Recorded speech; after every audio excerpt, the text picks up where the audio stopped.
Okay, everyone, welcome to the Choosify Radio podcast. Today on the show, we're bringing on Robert, the college investor, and this is a granular look at multiple paths to financial independence through the eyes of someone that absolutely does not claim the mantle of frugality.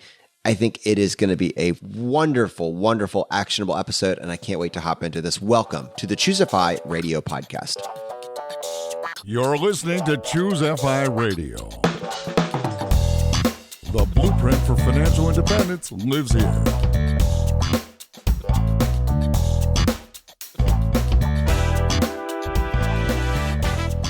If you're looking to unlock the secrets to financial independence and early retirement, you're in the right place. Stay tuned and join a community of like-minded people who are getting off the hamster wheel and taking control of their lives in the pursuit of financial independence. Choosify, your home for financial independence online.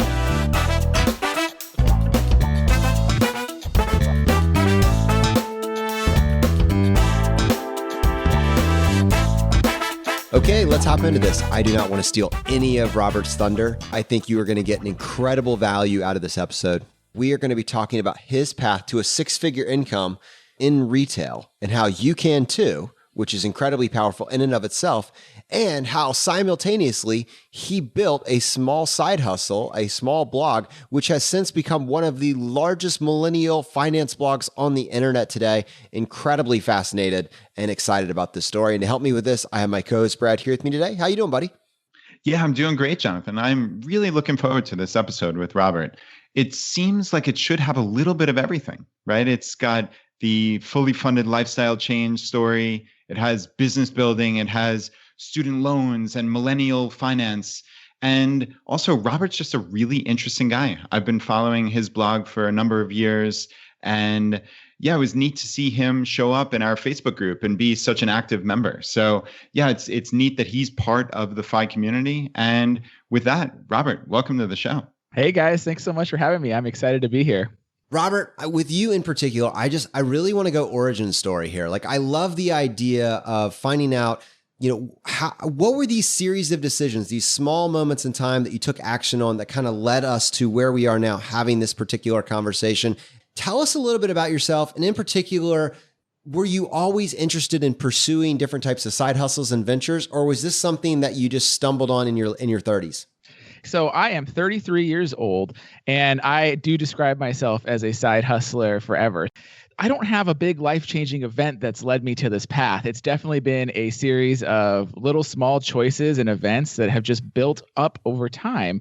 I'm a big earning more money kind of guy. You won't find me talking a ton about frugality and, cutting on my grocery expenses, but I am all about hustling and side hustling. And one of the first things that always stands out to me is when I was in middle school, I used to go with my mom to Costco, right? And in Costco, they have those like 24-pack candy bars, and I would buy those at Costco, and then I would go and take them in my backpack, and at break and lunch in middle school, I would sell those candy bars for like 50 cents, 75 cents a pop, but I would like double my money versus the whole pack every single time. And then the next week I'd go back to Costco and I'd have a nice little profit. I'd buy another box and I would repeat the process again until I think I got shut down by like one of the vice principals after like a couple of months of doing it. Scaling is always the issue. Right? That's fantastic. I feel like you're maybe the third guest who's talked about some kind of interesting middle school entrepreneurship. And I'd love to almost be a sociologist and like follow different middle schools and find that one or two boys or girls who have those little side hustles and see where they end up and how many of them are millionaires, right? Yeah, I mean, it's just when people ask me like, what's my hobby? My hobby really is making money. I love to just find little random ways that I could earn some extra income, because then I feel like not only am I spending my time doing something I enjoy, but you get that monetary reward from doing it. Yeah, this is really interesting. So what you're talking about is almost the gamification. And I'll be honest with you, in the same period that you were kind of getting this gamification hit from, essentially earning money from building small businesses, I was just getting it from video games. In retrospect, where I am now, that no longer holds the appeal for me. And in fact, I went into a video game store recently just to kind of see what am I missing out on, and kind of went out just kind of bored, because building businesses can be very fun. You can put all of your energy into that. And the cool part is Instead of tracking your high score in a video game, now you start focusing that same energy on growing this little side hustle or this business. And now you're tracking, how can I scale it? How can I grow it? Month over month, year over year. It just kind of takes that gamification element and applies it to something that you're passionate about, like a side hustle. I find that very compelling. See, I'm totally with you here. Like, I would say my one recreational thing is playing video games. But you know what video games I really enjoy playing are ones that you build. Like, I like Civilization or SimCity or Roller Coaster Tycoon, where I'm actually building a business. So it's kind of ironic. We're just talking about that. All right. So, Robert, I'm curious about this candy bar selling business. So where does this come from? Did you just decide one day, hey, I can make a business out of this? Do you even remember where that came from? And did your love of business and or maybe just money, plain and simple, like did it predate this or did it just come out when you decided, hey, I can do this? It was actually probably driven by my parents, maybe intentionally or unintentionally. They were very much of, you don't get any spending money, you get a little bit of allowance. And if you want to go like video games, or I used to have Blockbuster at that time, right? So I wanted to rent a video game and they weren't coming up with any cash for that. So if I wanted to, like, I needed to find ways to do it. And they would offer me things like, well, you could mow the yard or, trim some hedges in the back. And, like this manual labor out there really didn't appeal to me. So I think it was just like a confluence of wants and what I didn't want to do and kind of getting creative about ways to earn. Yeah, it's funny thinking back to these formative moments. I remember, and I don't know where this thought came through my mind when I was a kid.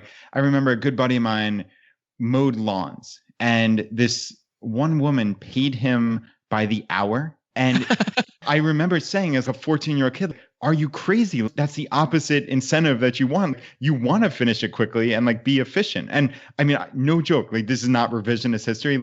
Those were the words coming out of my mouth at 14. It would be so interesting to be able to go back and put ourselves in those shoes again and really try to figure this out. Where did this come from? Did our parents instill this in us when we were young? Is it just innate? I really just don't know. Brad, how did you even, my mind is blown right now. I didn't realize this, but we got to highlight this. You were placing a value on your time and separating your time from money at the age of, what are we talking about? Is this 14? I don't know where that came from, Jonathan. I just had this sense that this is a job. This is a finite, discrete job. Why should you be paid for the hour? It's so inefficient. It's, what are you paying me for? You're paying me to complete this job. Why do you care how quickly I do it? That stuck with me throughout my entire life. Why do we have to work from 9 to 5 if you can get the job done from 9 to 2, right? So it's kind of funny. What's funny is I thought you were going to tell me this story was going to go to, it took him 2 hours to mow the lawn now, because if I was getting paid by the hour to mow someone's lawn, I would go very slowly to get extra money for doing the project. Yeah, the math is incredibly simple when you take a real hard look at it. But we all at some point, most of us, once you get that first job, in some way, shape, or form are working for some form of an hourly wage. What was your first job?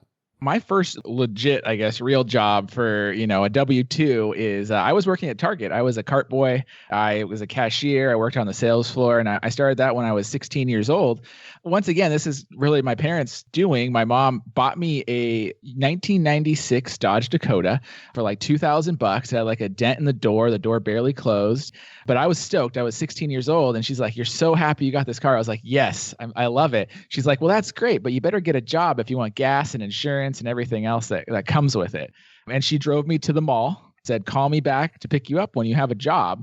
I applied at Starbucks. I applied at like a couple other mall stores. And then I made my way down the mall to Target. I applied there and I got a job there. And that actually is how 17 years of my life progressed. But I started at 16 years old.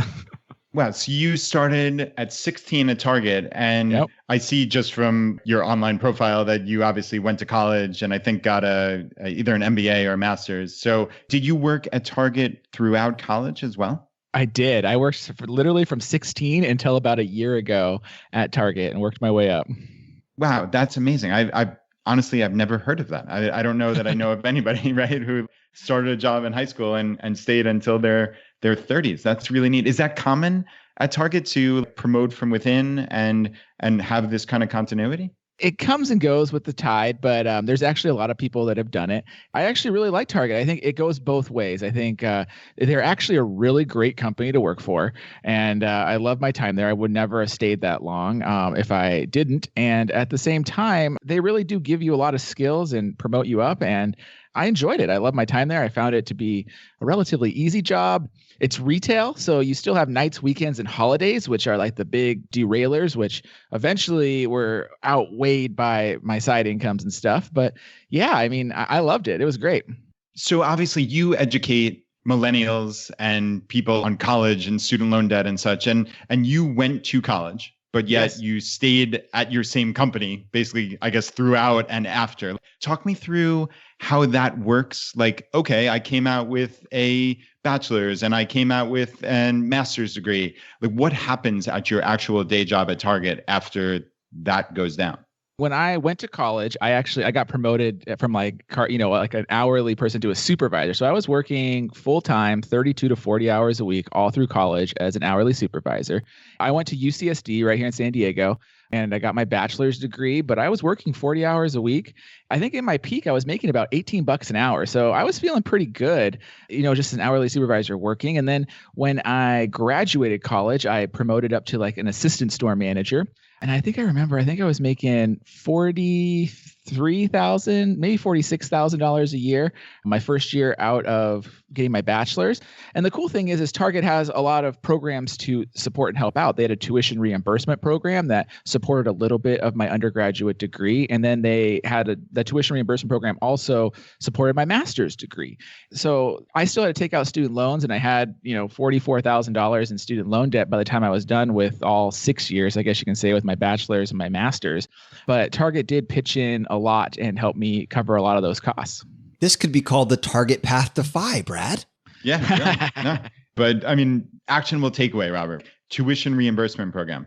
How does that work? And do you advise people on your site to look into that at their own companies? Absolutely. So how it works is, and every company has a different setup. And so my problem with Target would reimburse you for business classes that you take. And they don't even have to be going towards a degree. Like you could go to a community college or a vocational school, but as long as you take something in their broad definition of a business class, they would reimburse you for the cost of the class. I think they would reimburse you for undergraduate and vocational up to like $1,800 a year. And then for your master's degrees or advanced degrees up to $5,250 a year. And so my problem was I was a political science major. So not all my classes counted. And even if I tried to write the description like this would somehow count, I was getting some approved, but they wouldn't approve at all. But I was able to get some money to pay for my undergraduate. And then they did reimburse me a large portion of my master's degree as I was going through that. And so that's a grant. That's not something you ever have to pay back. That's just, hey, we're giving you free money.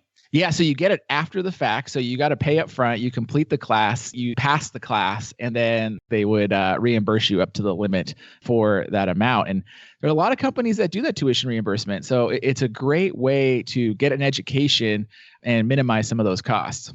You know what I actually like about highlighting Target specifically, and you could insert another company name here, but I do like the fact that this is a granular look at what it would look like to reach FI in a very, very specific, sector of the economy, and that's retail. And there are a lot of these types of employers. I'm curious, because you just said you left your job within the last several years. I don't want to go to that yet. I want to put you back in this situation. And as you're looking at this as someone who did it and someone who's now looking back on it, not inside the machine anymore, is this a viable model to reach an above median income job? And could you have hit FI on this career path alone? What did it look like for you? And what could you have done better looking back? Absolutely. So I could tell you that I would have hit FI in my I technically did hit FI with my retail job and side hustling at the same time, because I'm only out of my retail job for 9 months at this point in time.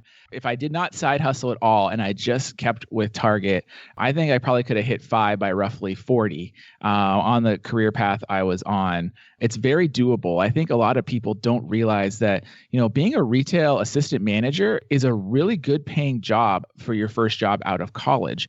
And being a retail store manager is an incredibly lucrative job. I would tell you that with my salary and my bonus, I was making $180,000 a year at Target. Now, I think a lot of people might be very shocked by that, but I was pretty average as a store manager. My performance wasn't, but like in terms of my pay, I was pretty average.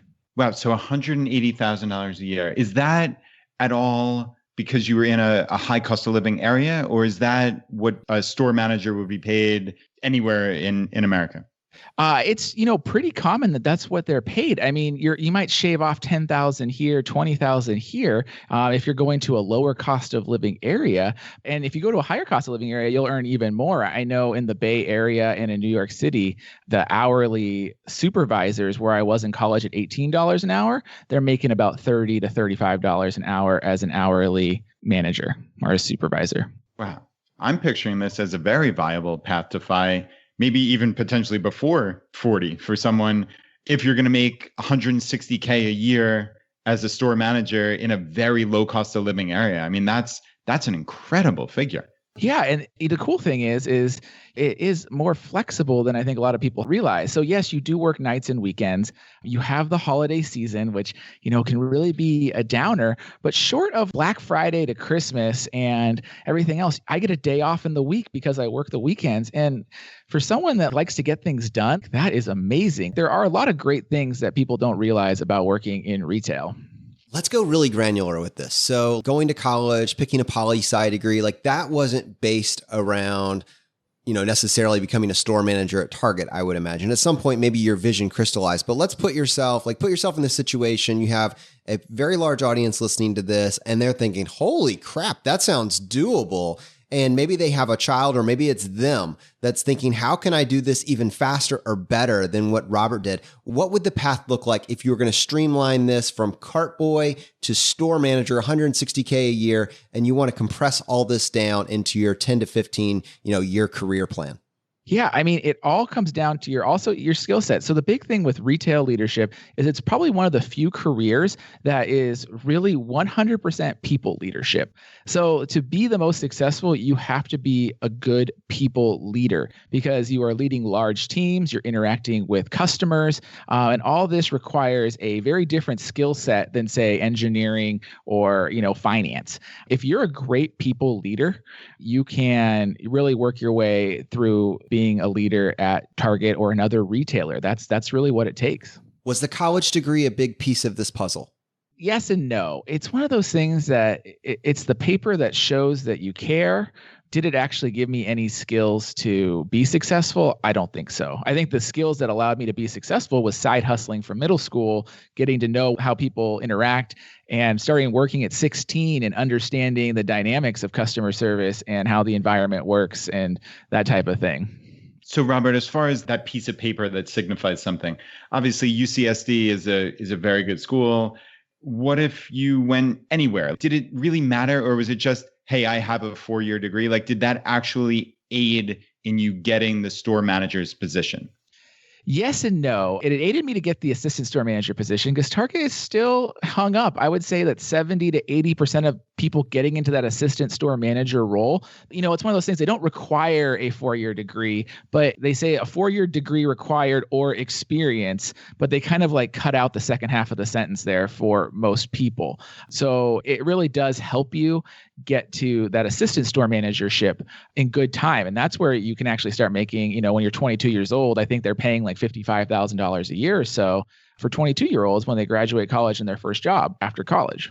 I'm sorry to keep drilling down on this, but this is really interesting. And I think this is applicable to so many companies, obviously, or we wouldn't be spending so much time on it. But does it matter if that degree is from the University of Phoenix or UCSD or Harvard or a 2-year community college into a state school? Is it literally just, hey, I have a 4-year bachelor's? Or yes, it's literally just, I have a 4-year bachelor's. So some of my staff that used to work for me there were going to like the University of Phoenix's and stuff and working at Target, raising a family, and then taking classes on the side to try to get there. And they got there as soon as they got their degree. Even though they could have probably done the job already, it really launched a little bit of a fire under that, getting them promoted. Robert, that's really, really helpful information that, yeah, this really is in many cases, or at least in Target and probably many similar companies, just to check the box. So therefore, the actionable takeaway is try to do this as inexpensively as possible and don't worry about the name brand school necessarily if this is your path. Absolutely. And I see this every day at the College Investor. What people get themselves into when they're paying for school to get a degree, the degree is only valuable for maybe the first 18 months after you graduate. After that, the only thing that employers will ever care about is your experience. So if you're already 24 and you've been out of college 2 years, your degree doesn't matter in the least. Employers want to know your experience and what value you bring to them.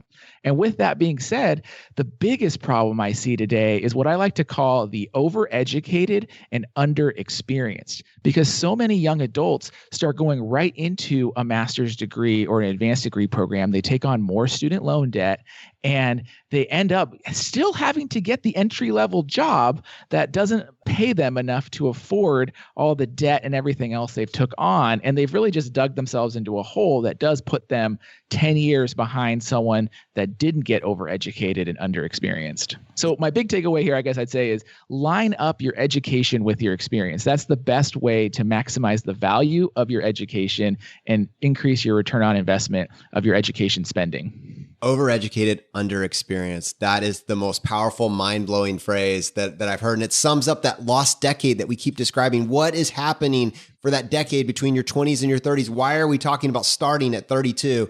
That's crazy talk, right, Brad? Yeah, it is. And that's funny. I just jotted down overeducated and underexperienced is a financial death spiral. That's how I would look at that. There's almost no way out of that. Yep. Yeah. And that's the problem, is that whatever the reason, society, parents, your own thing is, maybe you didn't want to take this entry level job, but going to school and getting an education is good, but it's not necessarily the greatest path, especially if you aren't aligning it with your experience, because you get paid based on the value you deliver. And just because you have a master's or a PhD doesn't mean that you can deliver the value to the company that's going to earn you the money that's going to pay for the costs of all that. Yeah, absolutely. And we can expand on that more for sure. I mean, I think it's very obvious when you see someone that is making $1 million a year, that is getting paid $1 million a year. Let's talk about a professional athlete. Let's talk about an actor on a TV show, whatever it is, that person is an expense. They're not getting paid $1 million because they are somehow innately worth that. Rather, it has to do with the value they're adding back to the company, the sports team, the television show. In the case of many of these people, because that person is there, the owner of that entity is then able to make multiples of that. It justifies the cost. If all you are is an expense with a degree, the employer doesn't care about that. The value needs to be behind it in order to justify the increase in income. Right. And that's where you don't just get value from school. And sadly, I see this all the time. I saw this a ton in retail, that my best hires, and I've hired probably 1,000+ people over my time at Target. The best hires are people that worked in high school and college and had that experience, because, college can give you some skills, but it doesn't teach you communication skills. It doesn't teach you on-the-job problem-solving skills. And in pretty much every single career, those are like the two things that separate the successful from the not successful. Is, can you communicate in a business environment or to customers or to your supervisors or peers? And can you problem solve? Or are you always going and asking for help? If you have those two things, you will be super successful. So Robert, you hired 1,000 people yourself. You're actually interviewing these people. What did you look? Yeah.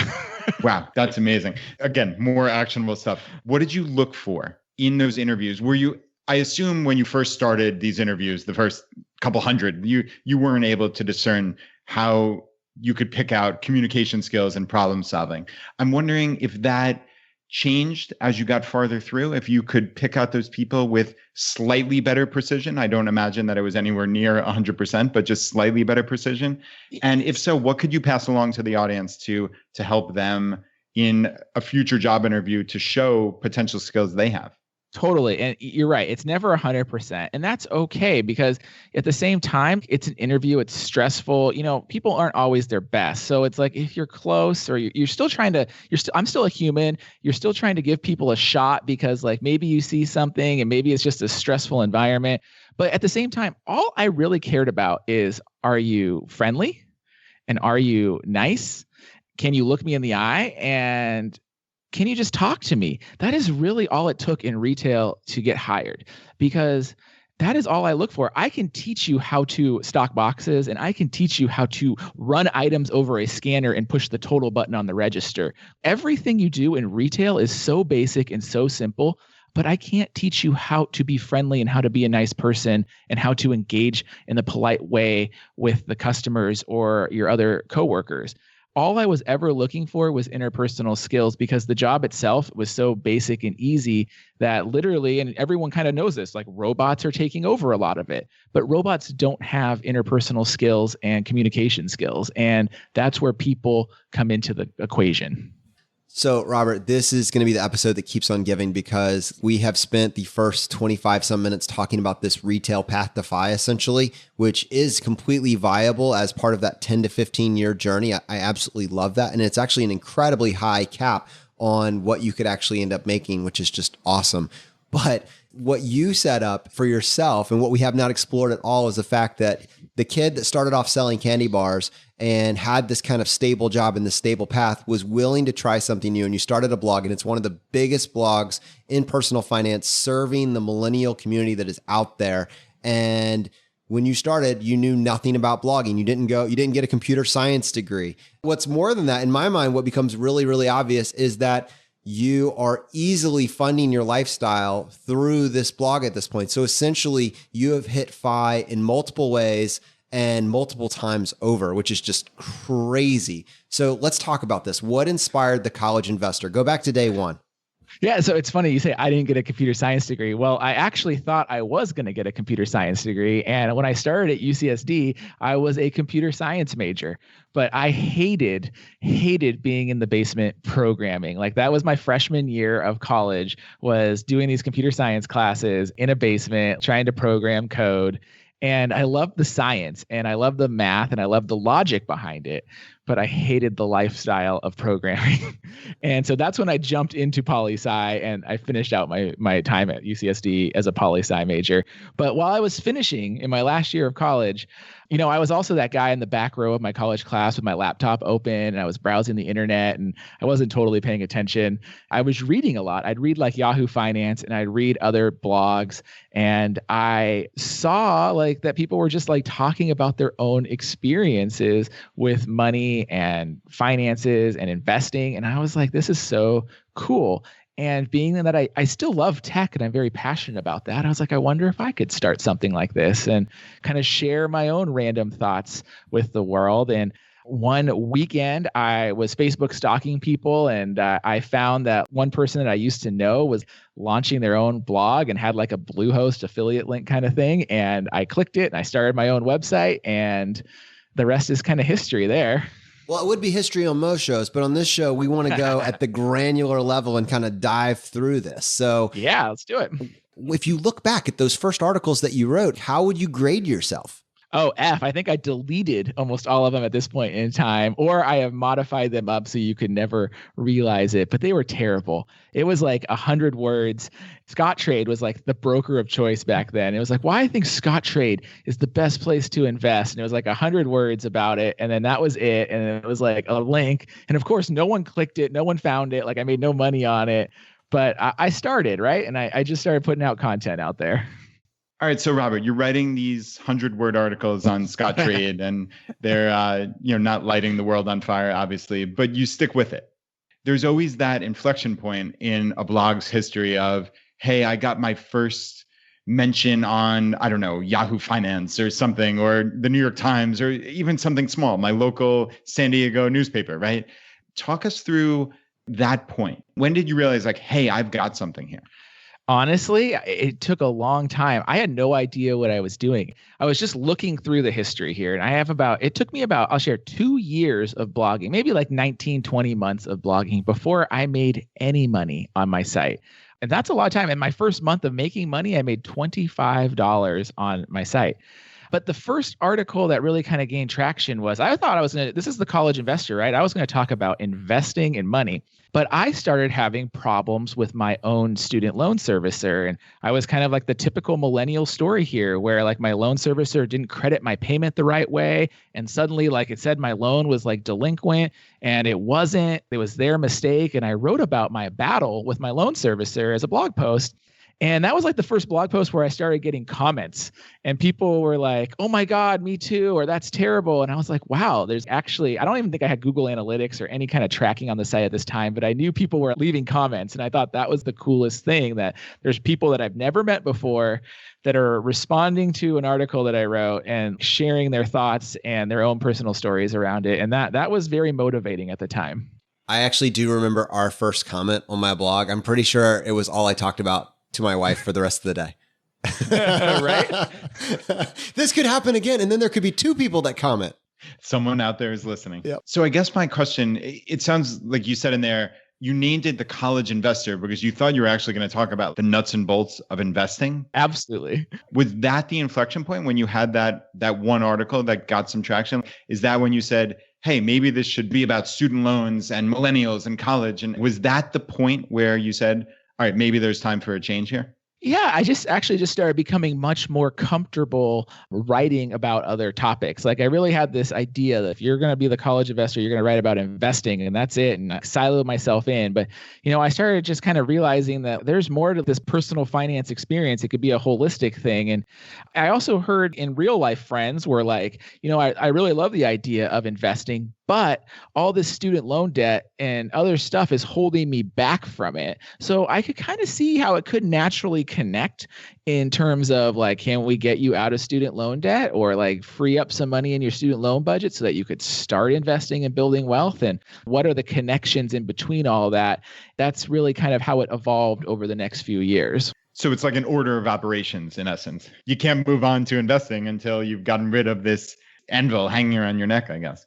Or at least you got to have that balance. Can you get out of student loan debt and start investing? Because my premise here is, and you guys know this, the earlier you can start investing, the better. So can we start investing in college, even though you're dealing with student loan debt and maybe you're not earning a lot? And what are some tactics that you can do to maybe add more money to your budget every month so that you can tackle your loans and invest? And that's a lot of what we talk about with earning more money and side hustling. And it's very much my own story as well. Robert, let me just go ahead and spoil this entire story. I know for a fact that in the month of February this past year, you got 2.4 million unique visitors came to your site to check out your content. That's just that's an insane amount of exposure. That's an insane number of people that are benefiting directly from the content that you've been putting together over the last 8 years. And it's amazing. But I want to go back to go from, you got your first comment, you made your first $25 of income from this site. What do these points in traffic actually look like? Was this a viral moment that you got picked up because someone mentioned your site in a TED Talk that got picked up by the New York Times and it just went viral and spread across the world? How do you get to 2.4 million unique visitors in a month? I definitely had some pickups over time, but nothing crazy, nothing that's driven me millions and millions of people, no TED Talks, none of that. I really just attribute it to time, great content, and then a bunch of base hits. I've been picked up in the New York Times and Money Magazine and Entrepreneur and Washington Post and all these places, but they were like footnotes. I never had like a full feature story about me or the site or anything. Like it's just mentions and things like that. It's really just been a bunch of base hits over 8-9 years at this point in time. You have given me permission. So that's the only reason I'm going to drill down on this even farther. But I'm just thinking about this individual that maybe because they were on your site or our site or someone kind of in this area, they decided to start their blog and they got 5 visits to their blog last month. And they're trying to visualize, what does it look like to get to 2.4 million? And how do I even have any sort of metric to, figure out what my next step should be? If you were to look back through your numbers, and I know on day one you didn't have Google Analytics, but if you can look back at all, can you think through those points in time at which how long did it take you to get 1,000 visits a month? At what point were you getting 100,000 visitors per month? Help us get a feel for, was this just a straight linear growth, or were there months and years where you had doubled and tripled your audience? It's been like year over year kind of doubling, but definitely nothing like month over month. if we go back, we go back into 2014, 15, I was probably had about 100,000 visitors a month. And then when I started, even for the first couple of years, I was only getting 100 visitors a day, 200 visitors a day. It just continued to grow and build. And that's what I mean about base hits is it never was anything amazing. It was just, I consist. And this is what I would tell anyone starting out is consistency. So, I would publish content anywhere from 3 days to 5 days a week. You need to promote that content. You need to connect with other people, not just sharing on social media, but can you connect with other people in the financial community that might be interested in your content?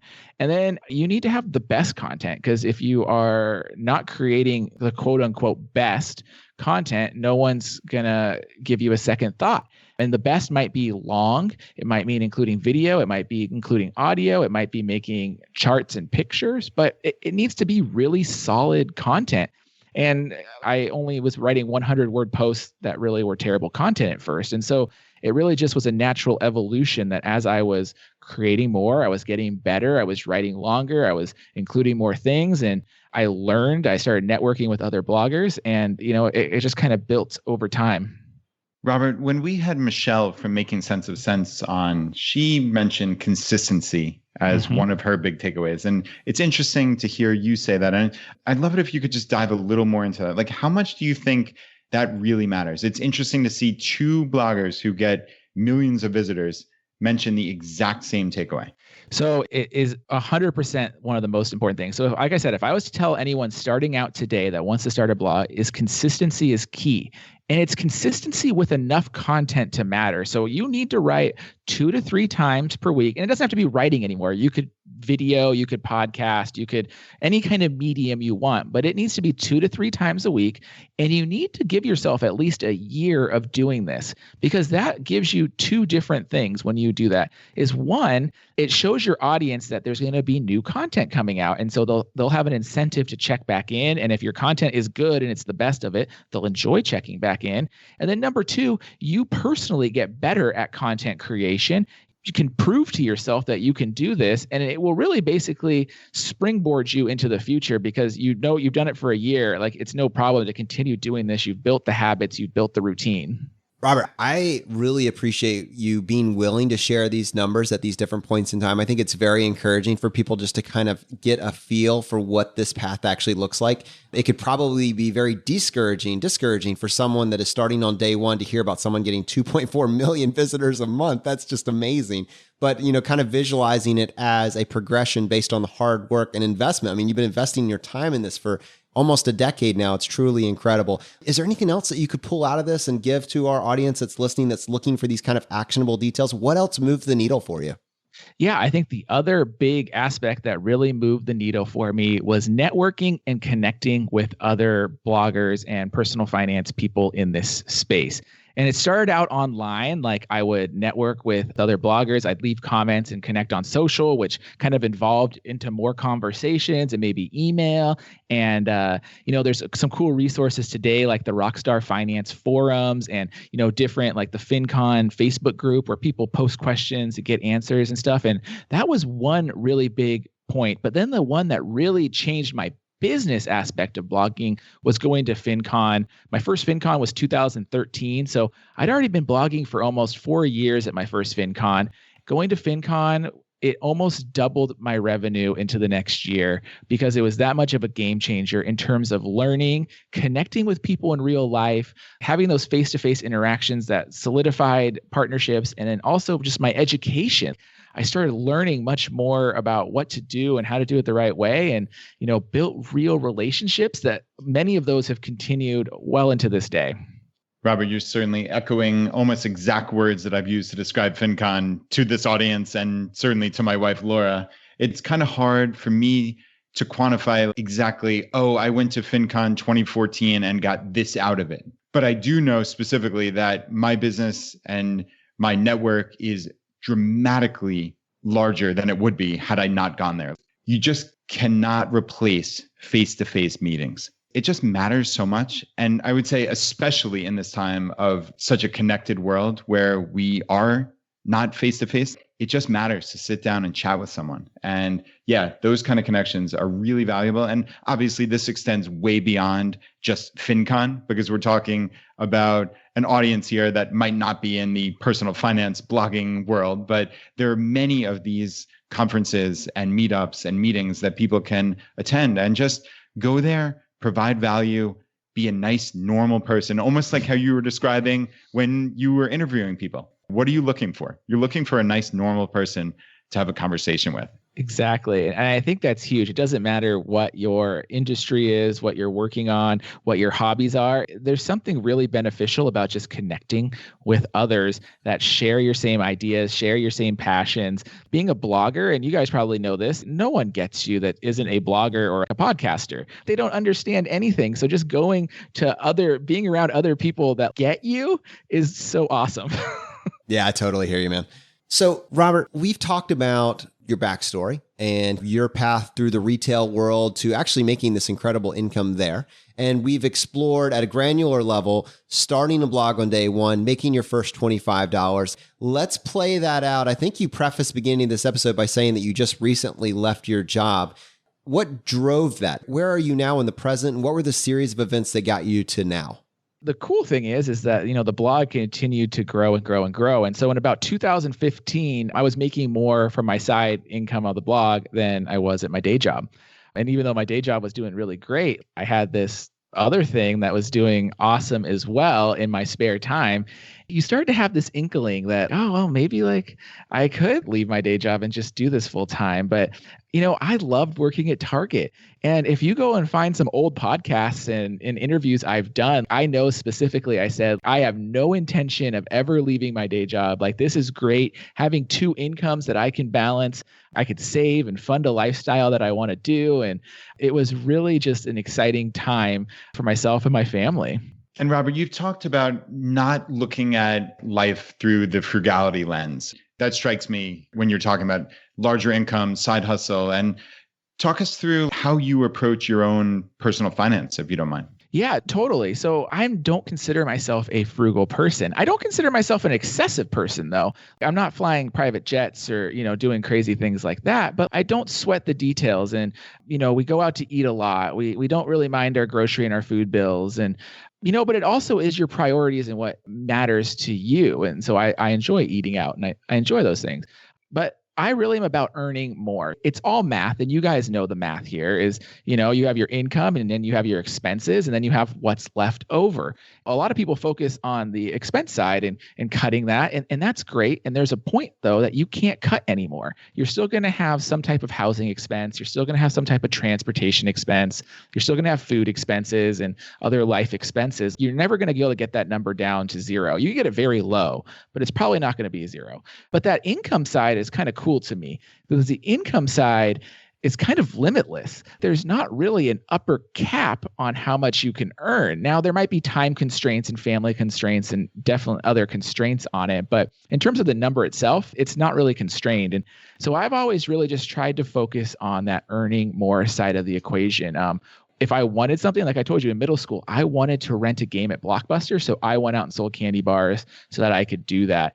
Everything else that I've kind of revolved around my life, I want to do something. I really just like what's the goal of earning / savings that I need to get there? I think that's a compelling case. I think that your own kind of lifestyle choices indicate that while you may not embrace frugality, you do at some point realize the value of your time. Because if it were truly just earning more money, you could have essentially had double the income by staying at Target and keeping the side hustle going on the side. And you walked away from a 6-figure plus safe, quote unquote, job to take on a blog, which maybe could disappear tomorrow, right? I mean, that's got to be kind of your thought process as you're thinking about leaving that job. Oh, and that was exactly the thought process. So like I said, if you go back to 2015, the blog was earning more. We were saving all this stuff. I mean, honestly, I think my savings rate through the last 3-4 years was close to 50 to 75% because of that extra income. Because we also, like I said, I'm not frugal, but we're not excessive. We don't spend a ton. Pretty average middle class lifestyle here. The real driver was time and spending time with my family. So I have a 4-year-old son and an 18-month-old daughter. And the big drawback of retail is nights and weekends and the holiday season.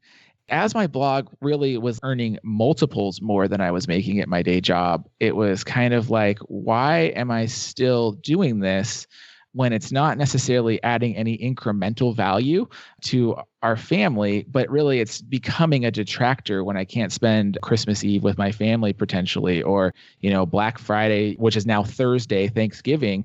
I'm having to go to work at noon on Thanksgiving because you got to get ready for the Black Friday sale, right? I love that you just said your blog is making multiples of your day job. So you basically broke the income game blogging. Yes. I guess you could say that. So, but I still love Target. So it's kind of those things. It's like you said, Target was safe. Target provided health insurance. These things that when you're a self-employed business owner, you suddenly have to think about. It becomes scary, even though it really isn't when you actually do it. But when you don't do it and you've been comfortable for, 13, 15 years, it's a scary thought. And then my wife and I had those conversations like, what if the internet shuts down tomorrow? like it would ever actually happen, but what happens? Are we going to be financially secure? Like, do we have enough money in our savings and, accounts that we'd be able to provide for our family? And so the cool thing was we got there. Literally, if the internet shut down tomorrow, we'd be fine. We just was like, I can't go through another holiday season. And that's when I left Target last year. And it was really about like, Paula Pant says this a lot, is show me your time and show me your money, and I'll tell you what you value. And I really believe that. But was I living it? And I don't necessarily think I was living it until I really left my day job and was spending my time and money with my family as much of the time as I could. Wow, that is absolutely brilliant and really, really profound. I hope everyone goes back and listens to that again, because that's really, really important. So just to put a bow on this, you essentially did hit FI, right? Because if the internet went away tomorrow, you're saying you would be fine. So you actually, even though you had a website that is bringing in multiples of your fairly lucrative Target job, you still waited until you reached that point where if the internet broke, you'd be fine. Yeah, and that's it. I mean, like, we're technically FI, but we're not living off of our assets or anything like that. So I can't share to what that feeling would actually be, which would probably also be an extremely scary feeling, as in, I know some of your guests have talked about this, is converting your actual savings and retirement accounts into an income stream would be very scary, especially at this young age. But there's enough money theoretically there that it should work out mathematically. Robert, this has been an incredibly actionable episode. This story it's fascinating and it's inspirational. It's a little bit aspirational, but at the same time, I can see the threads. I can see the choices that you made. There's nothing that you did that anyone listening to this, they couldn't that it's off limits to them because they didn't go to Harvard or Stanford or Yale. They can't get accepted to that first job. And that's really what set you up for this. I mean, this is a middle class path to FI. Everything that you did, someone could follow in your footsteps. And obviously you can't guarantee results, but it's not off limits. There's nobody, the gatekeeper is basically the individual saying, I'm willing to try this. And to me, I love that at a very personal level. And I hope that our audience gets value from this episode and is inspired by it just like I am. On most shows, that would be the end of the episode. But on this show, Robert, we would love to give you the chance to tackle the hot seat. Are you ready for this? All right, let's do it. In a world drowning in debt and rampant consumption, trapped by the chains of lifestyle inflation, these questions highlight the secrets of those who have broken free. Welcome to the Choose FI Hot Seat.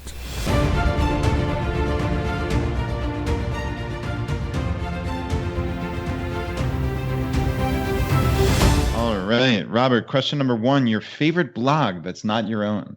So I really enjoy reading Financial Samurai.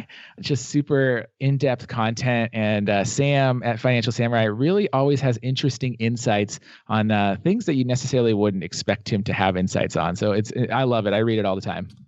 Oh, you got to give me an example of something that you wouldn't expect him to have insight on. That's too juicy. Okay. I mean, honestly, so he had a baby in the last year. And so he's been blogging now probably as long as I have, 9-10 years, but he's been writing a lot about parenting and how things impact you.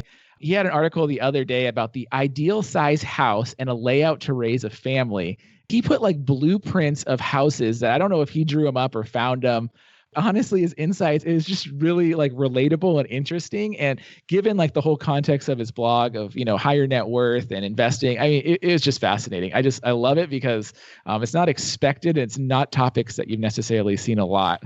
Yeah, I actually am a big fan of his content. He's had a couple articles that's really stood out to me. And I love that he can be a little bit contrarian. Like what you think he's going to say is not actually what he comes up with. And and clearly the way he's writing some of these articles, he is not afraid of negative feedback, but I think we all get better because of the conversation. No, it's so interesting. And like you said, his viewpoints, I really love how, it's got actionable stuff, but he really intertwines with his own view to tell a good story, which I think is, for some of the topics he tackles, is very rare to do. Well, let's go ahead and hop into question number 2, your favorite article of all time. Now, this can be one that you wrote or somebody else's. Yeah, I had a hard time thinking about this one, but the most recent one that stands out to me is the one I wrote, is the how honest financial advisors should disclose their fees. Why this one stands out to me as one of my favorites is because it was a reader story and he shared some of his portfolio with me. And I've shared this a couple of times with the ChooseFi Facebook group, and he was just getting screwed by his financial advisor. He was paying something like $11,000 a year in annual fees on a $200,000 portfolio, which was just ridiculous. And his financial advisor was churning his portfolio every year. They'd bounce him back and forth between American funds and Hartford funds, just ran this poor dude on commissions and sales loads. And all of his funds had 1% expense ratios. What I broke down in the article is how you could set up a low-cost portfolio. I didn't judge his portfolio and the layout. I assumed it was correct, but basically taking these American funds and these Hartford funds, putting them into like similar or identical Vanguard funds, I was able to show how you could bring a portfolio that was costing you $11,000 a year in sales loads and expenses down to $176 a year in annual fees.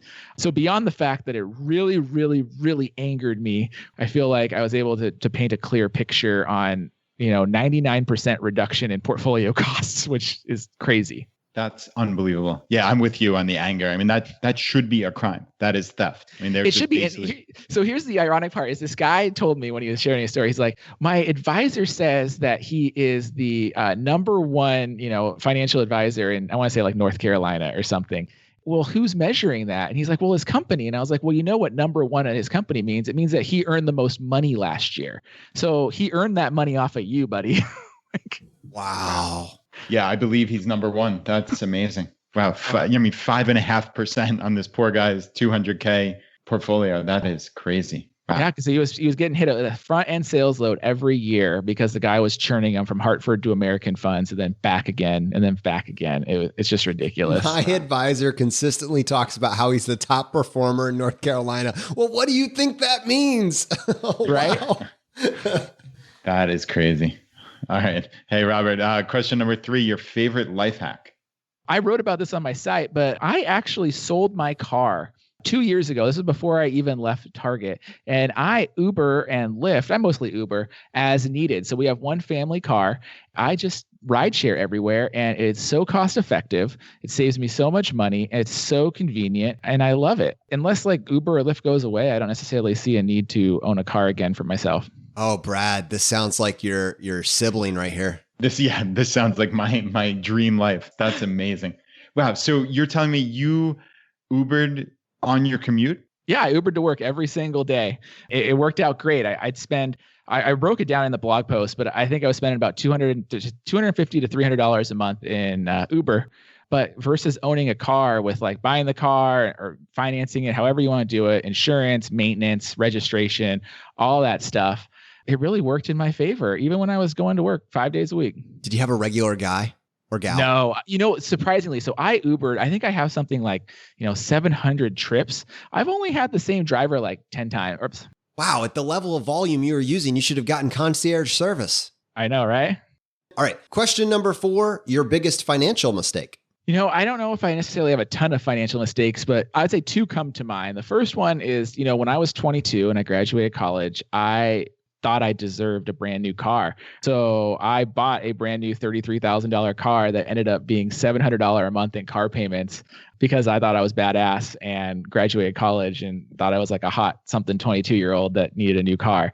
Honestly, probably a total waste of money because now I don't even have a car and I Uber everywhere. But, looking back, I should have just bought like a cheap used car if I needed a car. I'm sure everybody was impressed with you and your car. That's it. Like, who cares, right? But and the other thing that I would say that comes to mind is, luckily, I don't have a ton of financial mistakes. But when I was at the beginning of the College Investor, like I also was all about investing, right? And I was like picking individual stocks, and I probably lost somewhere between like $5,000 and $7,000 over a few year period of time, thinking I was smarter than the market and trying to pick individual stocks that totally like backfired on me. You know what? Call it market research, and it gave you tons of content to talk about on the College Investor.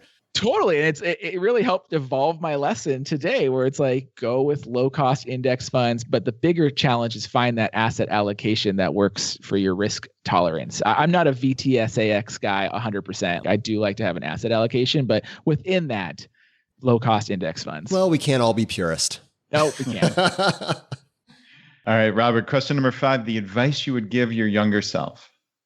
When it comes to money, I would say max out those IRAs and 401ks from day one. I remember when I was first eligible for my 401k at Target matched my 401k 5%, dollar for dollar, up to 5% of my pay. And everyone's like, well, just do your 5%. And I for probably 5, 6, 7 years, I thought that's all you were supposed to do, is just take advantage of your company match.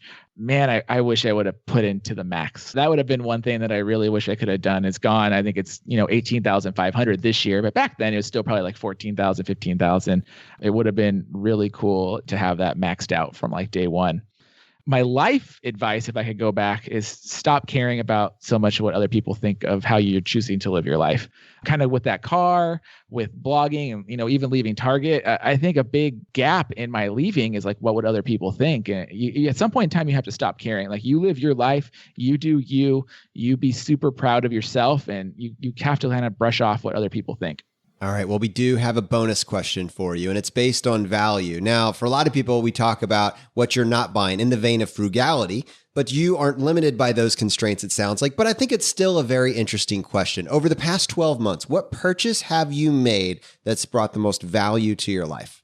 So I will share with you, I don't buy a lot of stuff. We don't have things. We don't have I keep it very simple. But the thing that I have bought, and it's actually more of an ongoing thing that I'll share, is we do all of our grocery shopping on Amazon Fresh, which is like Amazon Prime Now, I guess. They just changed it over. But for the value I get from a time perspective in doing my grocery shopping online, it is so huge. Because imagine this, right? I have 2 kids, one's 4, one's 18 months. The fact that I would have to load them into the car, go to the grocery store, unload them, put them in a shopping cart, do my shopping, cross your fingers there's no breakdowns or like yelling about like, I want this or I want that, get them back in the car, come home, unload everything. The same thing. You're praying for no meltdowns this whole time. I could pull out my smartphone, I could do my grocery shopping, and I can have it on my doorstep within 2 hours. It has been game changing for me. Wow, that is amazing. So you're telling me 100% of your grocery shopping is done through Amazon Fresh or Prime Now? Yeah, 90%. I mean, we still hit up Target and buy some groceries when we're there and stuff, but it has eliminated probably 90% of our grocery shopping trips. Plus, Uber doesn't come with car seats. That's right. You can load it in. I would say the part 2 of that is we also do Uber Eats a lot. I actually wrote a blog post this week about why I love Uber Eats. We've ordered it 43 times this year so far, because part 2 of that is it's so handy. Hey, this has been so much fun, Robert. And I know there's a lot of people that are going to have questions both around your specific story, but also just as someone that has really crushed the game from a blogging perspective, I'm sure they're going to want to reach out to you. What's the best way for someone to contact you? Yeah, you could head over to our site. It's thecollegeinvestor.com. If you love listening to audio and love listening to podcasts, we convert a lot of our episodes into audio now. So you can check out the College Investor audio show and you can find us there. I'm also on social, whatever your preference is, Twitter, Facebook, Instagram, Reddit. You can find the College Investor on all those platforms. Robert, this has been so much fun. Thank you so much for coming on the show. Definitely. This was a blast, guys. Thanks for having me. Brad, in this episode, I love that Robert just absolutely is not claiming the frugal mantle. Like, that is not the place he's landing. And honestly, that's a little bit different than a lot of our guests. A lot of our guests, like me and you, have that natural bias towards frugality. We realize what a powerful tool that is. But one of the points that Robert made, and it's incredibly powerful, is that we're all subject to the same equation. And basically what he's talking about is the levers that we all have available to us. And he is focusing on the income strategy. I have no problem with that. Yeah, I totally agree. And that was an interesting look, without a doubt. It's the equation is the exact same. What really matters is your savings. We all like to talk about savings rate because I think, A, it's a fun gamification aspect of it, right? But also we talk about lowering our expenses. But savings is what ultimately matters. So you could have your total expenses be $200K a year, but if you make $300,000 a year, you're still saving $100,000 a year. That's not nothing. Sure, your savings rate might be a paltry, and I say that tongue in cheek, 33%, but still you're saving $100,000 a year. So obviously, as you said, Robert has kind of broken the income game here. So I imagine both his savings rate and his savings amount are pretty significant. But anyway, what an interesting story and great conversation with Robert. I just enjoyed on a personal level having him on the show. It was just a fun conversation. And man, does his story just run the full gamut there.